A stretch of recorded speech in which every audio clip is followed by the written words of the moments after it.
everyone. Welcome to Speakers Bank Podcast, Seniors Edition. And this is a special edition because this is actually Sue Silcox channel, her first episode of this podcast. And we are very lucky to have her because she is going to share to us her advocacy, her expertise in the seniors and elderly industry. Hi, Sue. How are you? Hi, Mary Claire. I'm fine, thank you. It's a beautiful day here, and it's just lovely and lovely to be talking to you. So thank you. Thank you so much for giving us a chance and opportunity for this wonderful wisdom from your end, especially that you're going to share to us anything about your workforce, your advocacy, and of course, your expertise when it comes to dementia, elderly, aged care. Okay. All right. And I just want to say that I picked up on, the word opportunity, because that's certainly a word that drives me through life. If there's an opportunity, what have I got to lose? All right, there are always things that you can lose, but really, what are you going to lose? Give it a try and see what happens. Wow, that's a nice words of wisdom. And hope you don't make a complete fool of yourself. Opportunity only knocks once. Coming from you, we would definitely embrace it too. Okay.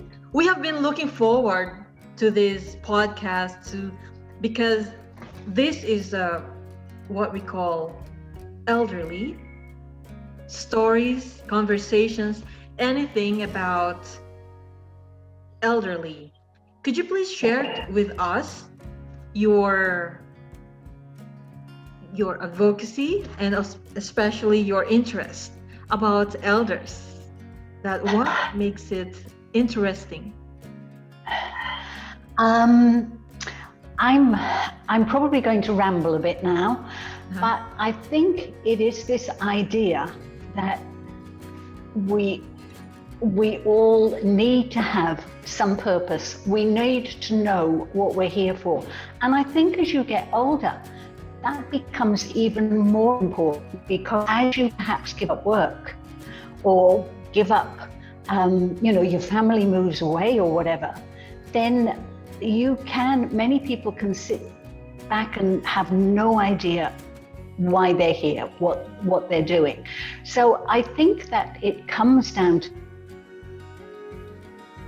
that for me. And I've realized in the past few years that everything I've done throughout my life, I've been a teacher, I've been a trainer, I've, taught small children all the way up through school, and then moved over to adults. And now I take classes with elderly people, the old, 90-year-olds, 100-year-olds. So I really feel as though, that I've got that spectrum. But as far as the advocacy goes, as a teacher, I've always had that caring aspect to my character and my personality. And I thought when I worked, oh no, I don't think I want to do Meals on Wheels. I don't want to work with old people. And then I just did. I fell into it. And I think people who are older than I, and I'm talking about people who are even older than I am, there is such a lot that they can give us. Their knowledge, their wisdom, their humor, even the parts that we may think, oh, I don't particularly like that part, but there is something there that we can learn from that. And sadly, I think that we tend not to. We live in a busy life where, social media this and Twitter that and YouTube something else. And we're so busy doing that we haven't got time to look at what it is like to be, or what it must have been like to be, to learn people's stories and so on. And so it's purely by chance that in the last 10 years, first of all, I picked up on the importance of dance and movement in our lives as a way to not only express ourselves, but as a way to see what's going on in our body and to get in touch with our body. And that has been really fantastic for me. And through that, because of that, I then picked up on a seated movement program, which is what I take classes in aged care, and that's called Ageless Grace. So from there, another coincidence led me to the Educate Training Institute, and I did some of their training courses and really had my eyes opened by what I felt during that time. They're experiential courses, so you go through the experience of seeing how you would feel if you had, if you were put in a place of sensory impairment. How does it make you feel? And that feeling brings understanding, because again, it's body-centered, so it does all come back to the body. So with all of those programs that I did with Ageless Grace and the Educate programs, I thought, oh, we need them in Australia. And so nothing ventured, nothing gained. Here's an opportunity, let's bring them. So that's where my passion and my purpose and my advocacy and anything else you want to call it comes. Wow, that is truly inspiring, Sue. As you have mentioned, you are a teacher yourself. You are a coach, you are a trainer yourself, and you are somehow sharing your knowledge, your expertise to us, to the entire Australia, that it's all about learning, really hungry for this way of life about the elderly and their sensory impairment, most especially. Yes. That got us the attention that please share with us. You have already mentioned Ageless Grace. That we would like to know more, that how it works with the elderly. Your Ageless Grace organization is an amazing program. It should have been called Amazing Grace, but somebody had already taken the phrase. Yes. And it was created by a woman in North Carolina. Her name is Denise Medved. And she is totally inspiring. She's amazing. Her mother was living with dementia. She was in a hospital or in a care home, actually. And Denise was involved with her care. But because she herself was passionate about movement and had been a movement teacher and trainer, she looked at what was going on in aged care and she thought, well, as I think most people realize, yes, we are going to slow down. Yes, we are going to decline. We know that happens as we age, but that doesn't mean to say that we can't do anything to slow it down. There are lots of things that we can do to make things better. Like, for example, I tell people, try and put things that you want quite often onto a high shelf so that you can stretch up to get what you want down. And if you do that a few times a day, you're getting movement. Put other things down low so that you're having to go down low. Obviously, somebody else's high is going to be different from my high, and somebody else's is going to be a lot higher than mine. Doesn't matter that. Anyway, so it is based on the fact that we do not have to expect that we are going to need a walking stick, we're going to need a frame. We are going to need to,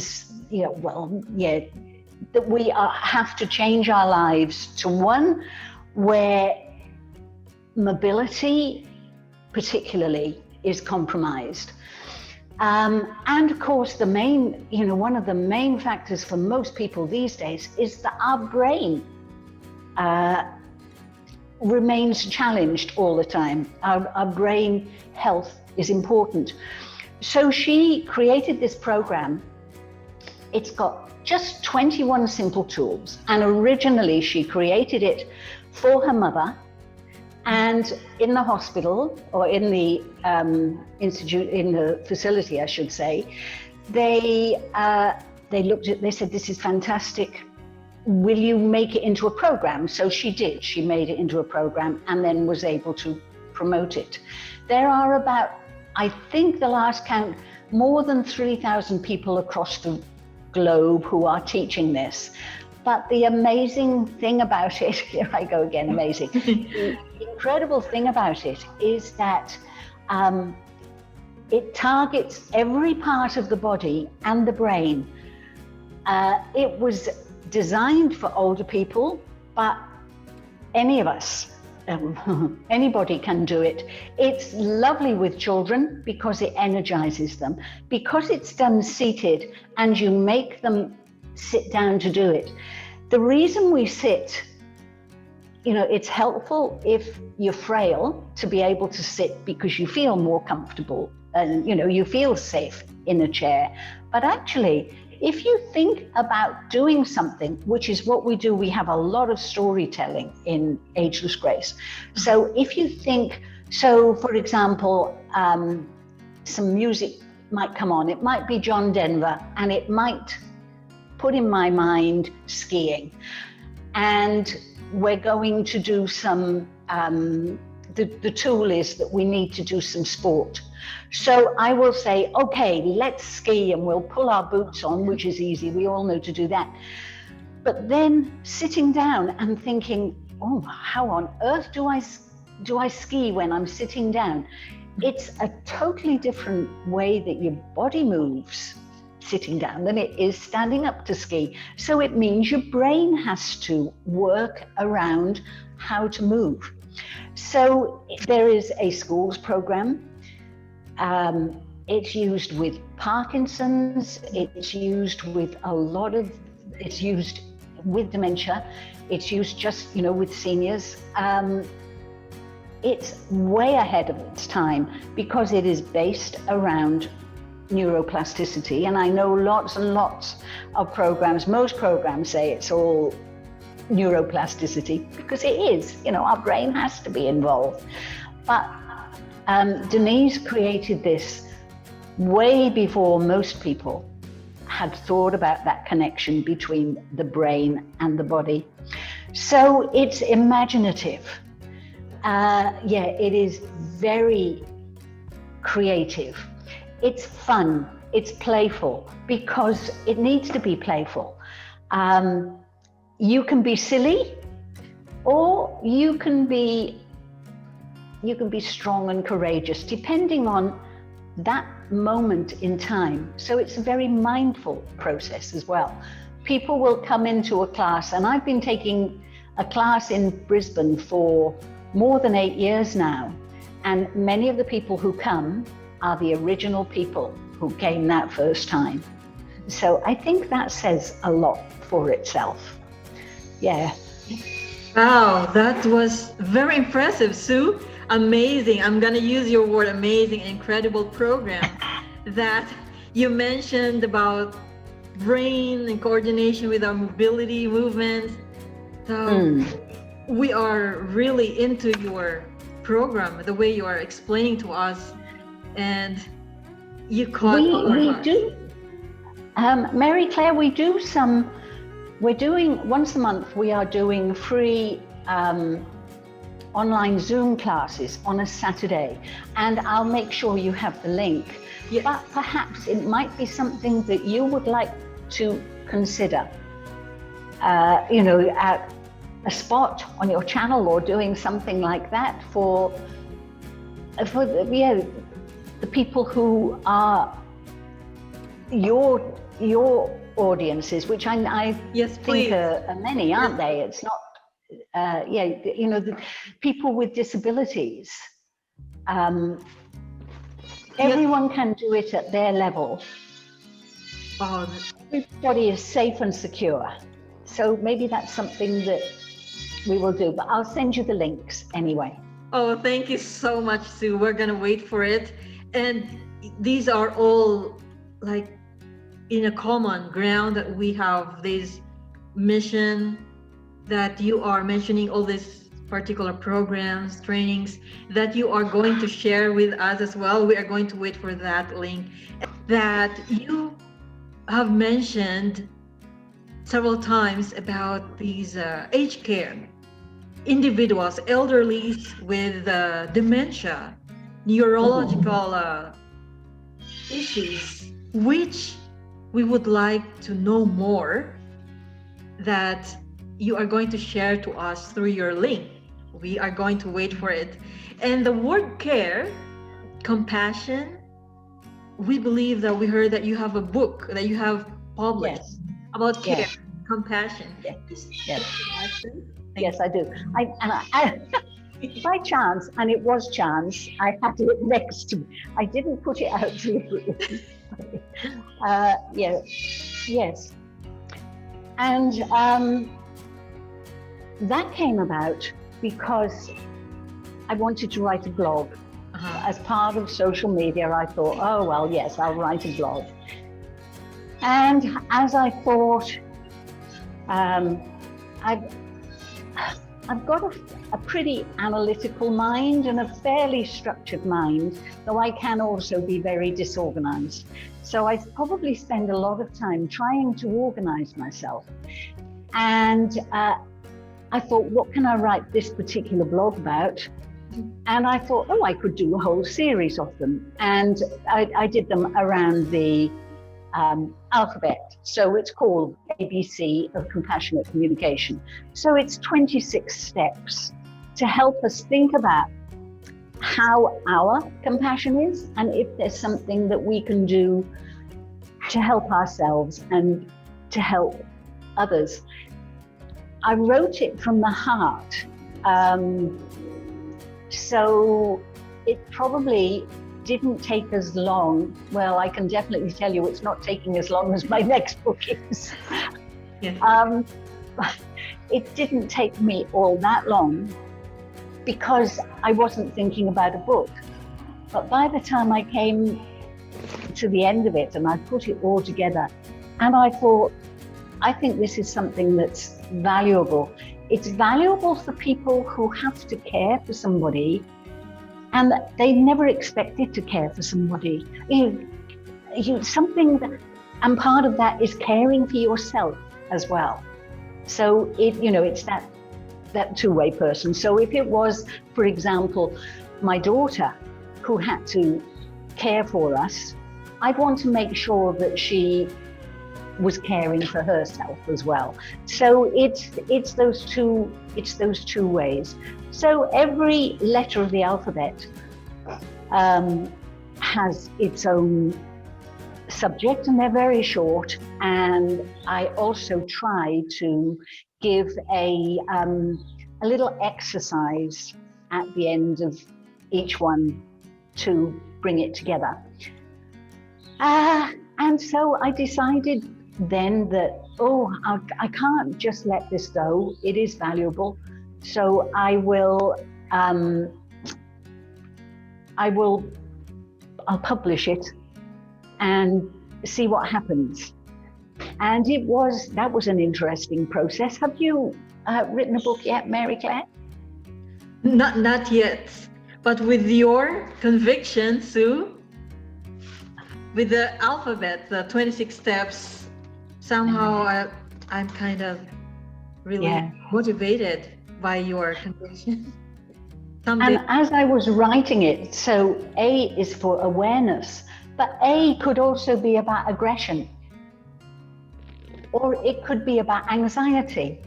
So I think there are quite a few books lining up after this other one I finished.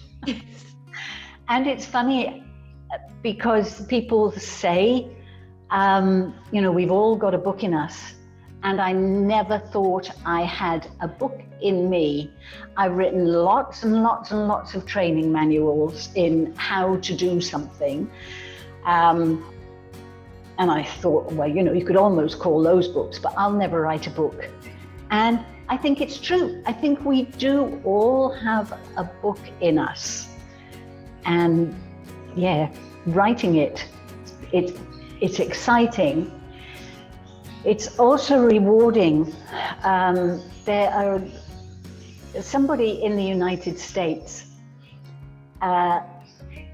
She was actually staying here in Australia, and she stayed with me, and I gave her a copy.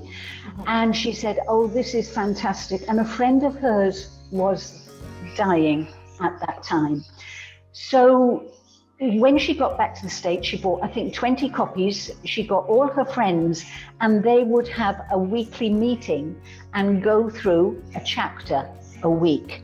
And it helped them with their, with the process that they needed to go through to comfort their friend, first of all, and help her journey into whatever is beyond. And then it helped them after their passing as well.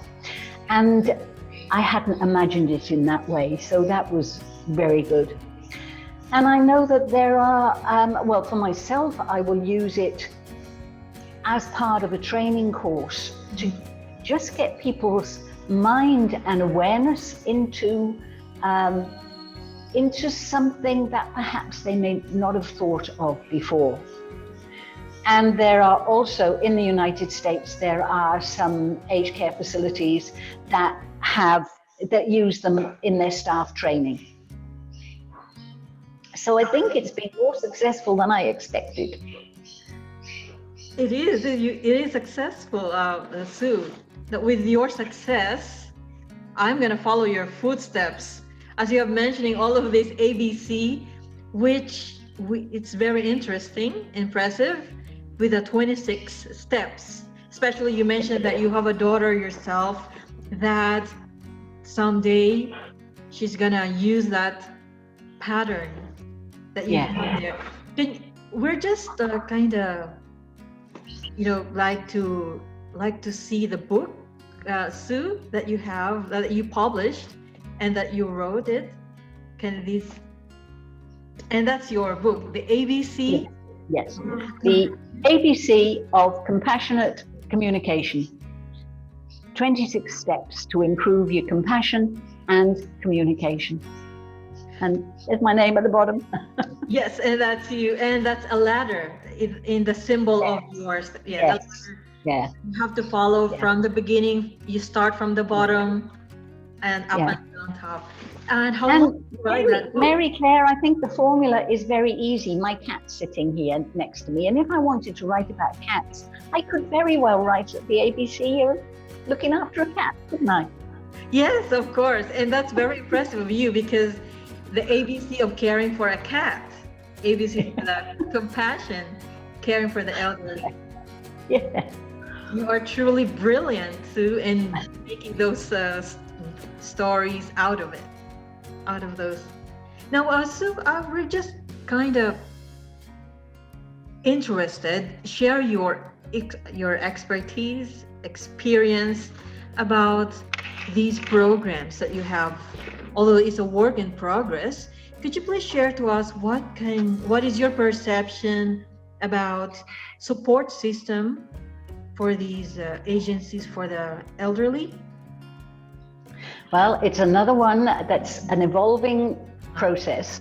And again, it's come out of structure So the program that I've developed, that is in the process of developing,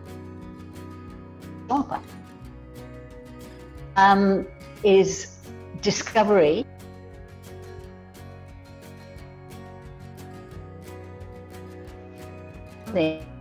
About aging and dementia. So D, is pretty obvious that's going to be dementia. But it brings in so many other things. It brings in depression, and it brings in diabetes even. There are lots of D words. There are disorders, there's disease, all of those things. So that in itself is a big topic. And because not only am I an opportunist, I'm also a very lifelong optimist.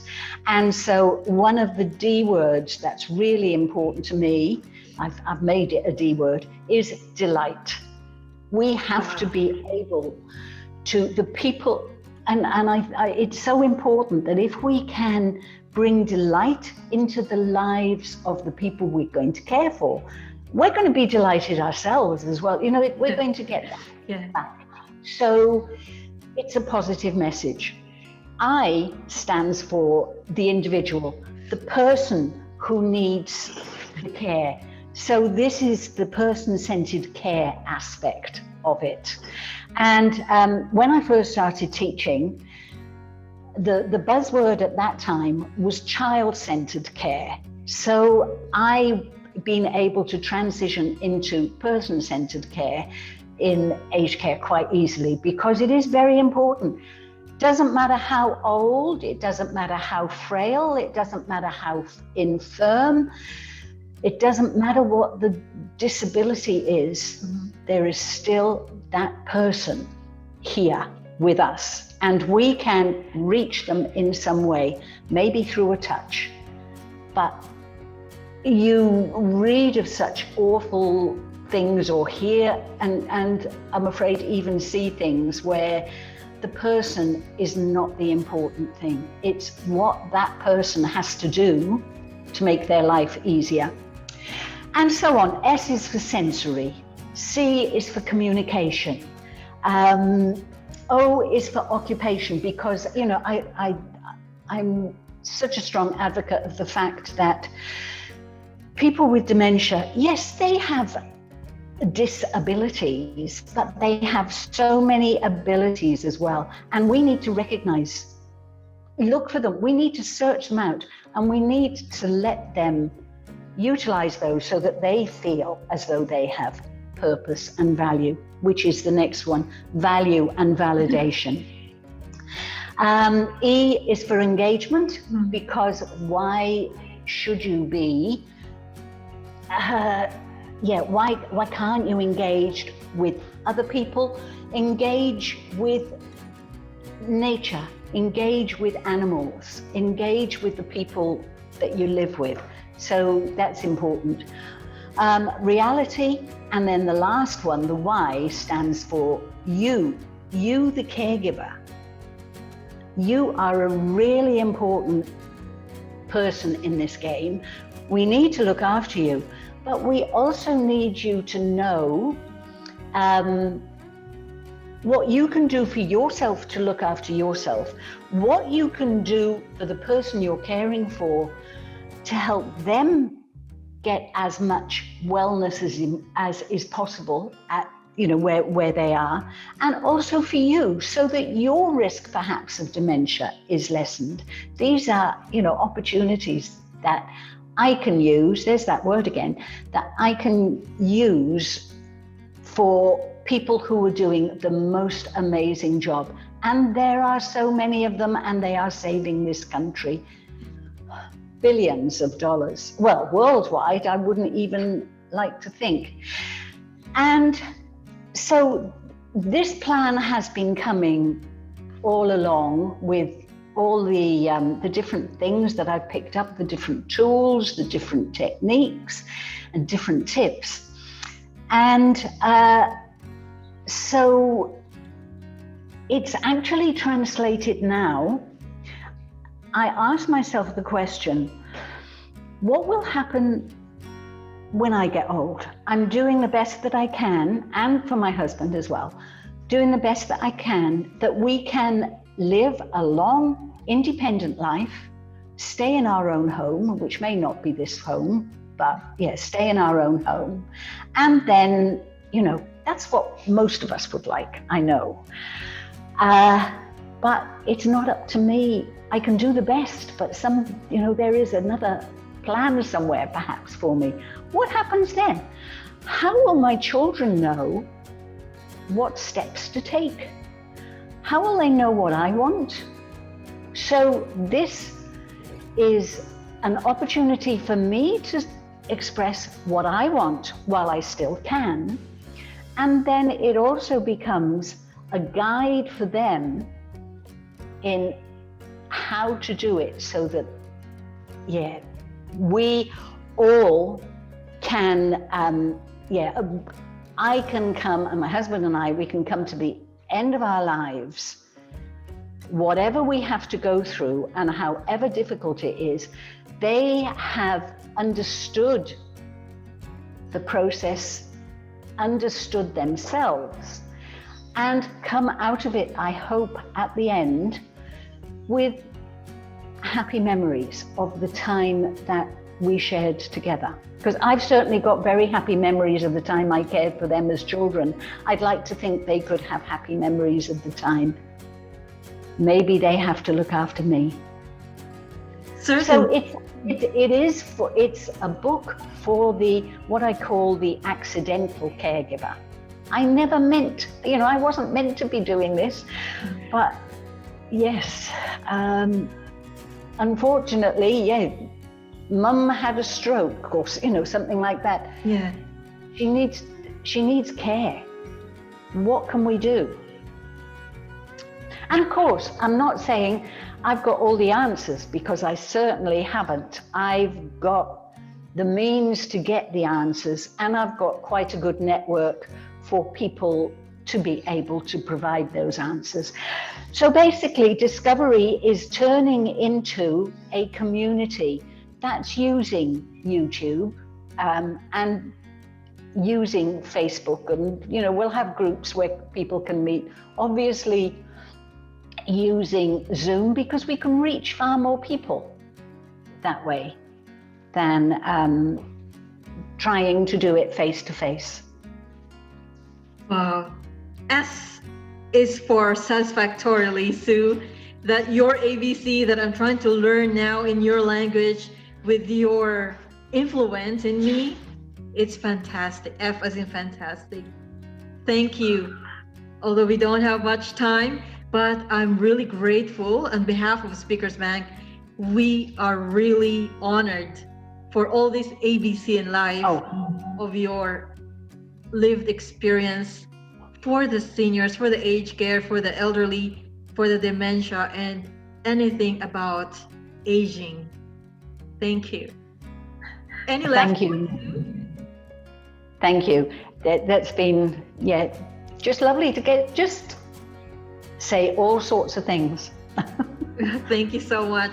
And for our viewers, we are really, you have heard Sue and her conviction, anything about aging, the Ageless Grace, Amazing Grace. And if you have any questions or any comments about Sue's story, please give us a call, 03-931-40988. And please like and subscribe in Speakers Bank YouTube channel and also our Facebook page. And thank you, Sue, and thank you for your time. Thank you